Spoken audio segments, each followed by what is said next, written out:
মুনকার নাকিরকে হিসাব না দিয়ে কি জান্নাতে যাওয়া যাবে? এটা কি কথা বলছেন আপনারা? মুনকার নাকিরকে হিসাব না দিয়ে জান্নাতে যাবে না আপনারা, তাই না? এটা বুঝাতে চাইছেন কি? হ্যাঁ, মুনকার নাকিরের কাছে হিসাব না দিয়ে জান্নাতে যাওয়া যাবে কিনা এই প্রশ্ন কি? হ্যাঁ, প্রশ্ন হয়নি না। মুনকার নাকিরের সম্মুখীন হতেই হবে। কথা বুঝা গেছে? হতেই হবে। আপনি ইচ্ছায় স্বেচ্ছায় বলবেন যে না, মুনকার নাকিরকে হিসাব দেওয়া লাগবে না, এই চিন্তা করবেন না। এটা তো ওই যে কি আকীদার, এই যে ভণ্ডদের আকীদা, গরম সুন্নি যারা তাদের আকীদা, ভান্ডারি। হ্যাঁ, কি যেন ভাষাটা ভুলে গেলাম। আমাকে যখন জিজ্ঞেস করবো তখন বললে রিজভী বাবার নাম নাকি? হ্যাঁ, মুনকার নাকির জিজ্ঞেস করলে বলবো রিজভী বাবার নাম। এটা বোঝাতে চেয়েছেন? এরা জাহেল, এরা আলেম না। এরা আপনাদের বলি যে আপনারা এই ফালতু বক্তব্য শুনবেন না, ঘুরে ওইগুলোই শুনেন, আপনারা।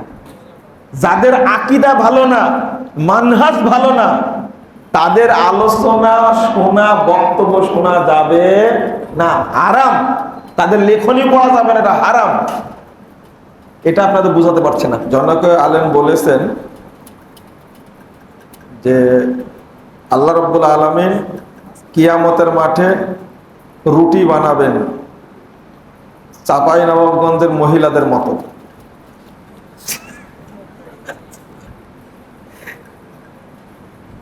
শোনেন, আল্লাহ রুটি কিভাবে বানাবে এইটা কিন্তু ধরন বর্ণনা করা যাবে না। আল্লাহর সিফাত, হ্যাঁ, কোন ধরন বর্ণনা করা কি যাবে না।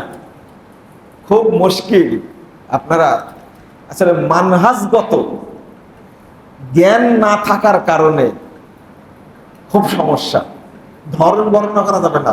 আর একটা প্রশ্ন শেষে আর একটা কথা লিখছে,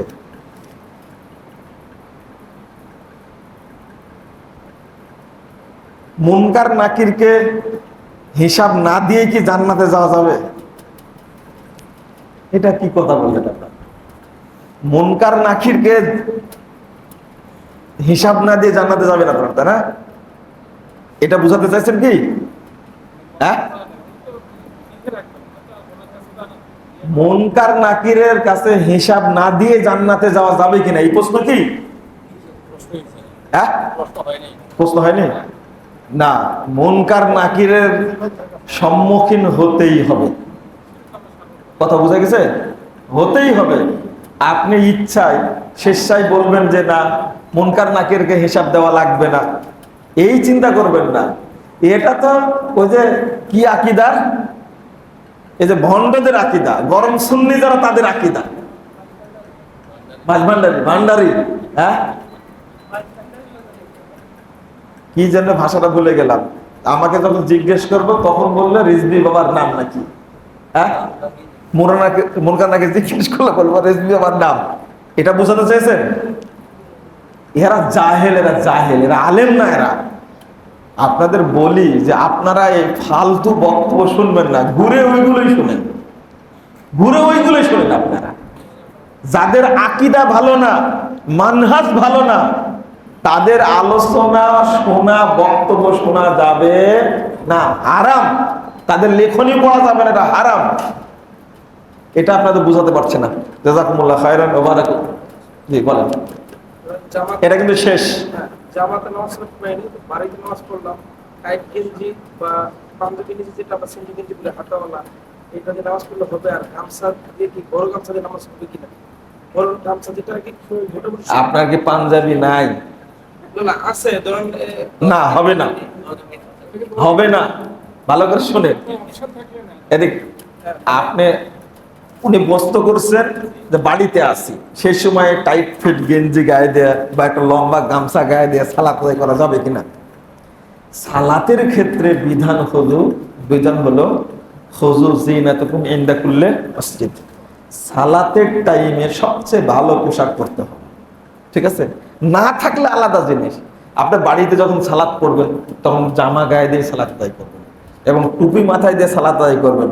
টুপি মাথায় দিয়ে সালাত আদায় করার মুসলিমদের বৈশিষ্ট্য, সাহাবীরা এটা অপছন্দ করতেন, কথা মনে থাকবে। টুপি মাথায় দিয়ে সালাত করবেন, মাথা ঢেকে। 2 নম্বর, ভালো পোশাক পরে সালাত আদায় করবেন। নাই আপনার, সেটা আলাদা ব্যাপার।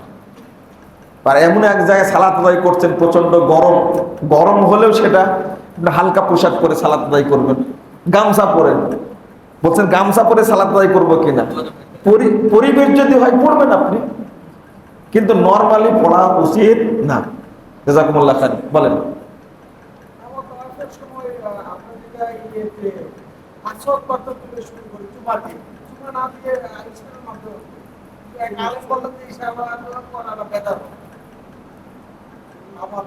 ইশারা করাটা বেদাত বলেছে কি আলেম না জাহেল? শোনেন, 2 হাত ইশারা করা বেদাত, ভালো করে শুনুন না, এটা বলেছেন কিনা জানি না। 2 হাত দিয়ে ইশারা করা কি বেদাত? 1 হাতে ইশারা করে বলতে হবে কি বিসমিল্লাহি আল্লাহু আকবার, এটা সুন্নাহ।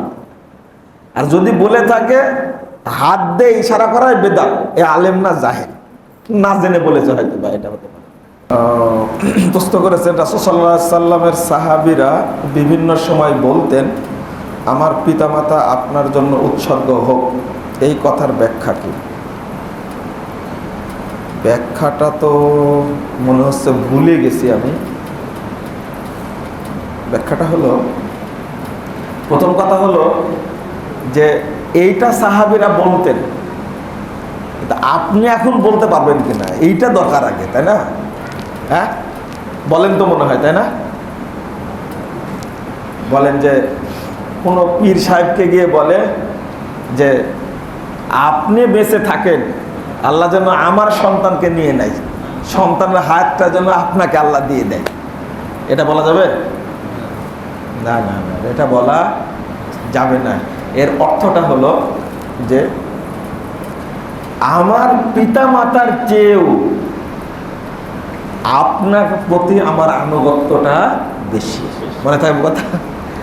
আমার পিতা মাতার চেয়েও আপনার প্রতি আমার আনুগত্যটা কি বেশি। ওই যে লা ইউমিনু আহাদুকুম হাত্তা কুনা আহাব্বা ইলাই মিন ওয়ালিদিহি ওয়া ওয়ালাদিহি ওয়ান নাসি আজমাইন, তার পিতা মাতার, সন্তান সন্ততি এবং পৃথিবীর সমস্ত মানুষের চেয়েও কি উত্তম না হব, ভালোবাসার পাত্র না হব, ততক্ষণ কেউ মুমিন হতে পারবে না। ঠিক আছে, জাযাকুমুল্লাহ খাইরান। দোয়া পড়েন আগে, সুবহানাকা আল্লাহুম্মা ওয়া বিহামদিক আশহাদু আল্লা ইলাহা ইল্লা আনতা আস্তাগফিরুকা ওয়া আতুবু ইলাইকা। আসসালামু আলাইকুম ওয়া রাহমাতুল্লাহি ওয়া বারাকাতুহু।